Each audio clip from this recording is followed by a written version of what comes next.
এবং আজকে এই আলোচনা সভার প্রধান অতিথি বাংলাদেশের এমপি তথা উত্তরবঙ্গের নয়নমণি অ্যাডভোকেট শামসুর রহমান শিমুল বিশ্বাস সহ পাবনা জেলা এবং পৌর ইউনিয়ন নেতৃত্ব নেতৃবৃন্দ সবাইকে আমার সালাম এবং অভিনন্দন। আসসালামু আলাইকুম ওয়া রাহমাতুল্লাহ। সাথীয় বন্ধুরা, আজকে আমরা এখানে সমবেত হয়েছি আলোচনা করার জন্য। আমাদের আলোচনা যদি এখানেই শেষ হয়ে যায়, আলোচনা করেই যদি শেষ করি তাহলে হবে না, আমাদেরকে কাজ করতে হবে। আমরা অনেক নেতা আছি, আসলে অনেক সময় মুখের পর বললে পর অনেকেই কষ্ট পান।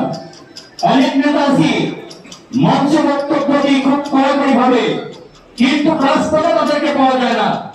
এবং তারা দেখি পরবর্তীতে সহকর্মীরা যে সামনে কথা থাকে, আমি নেতাদের বরাদ্দ বলবো যারা থাকবে ওই সমস্ত কর্মীদেরকে মূল্যায়ন করবেন। তাহলে কি হবে? ইনশাআল্লাহ আপনারা মূল্যায়ন হবেন, দলের মূল্যায়ন হবে। তার কারণ আজকে দেখেন, স্বাধীনতার বিজয় 50 পেরিয়েও মানুষ কিন্তু আজও মুক্তি পায় নাই।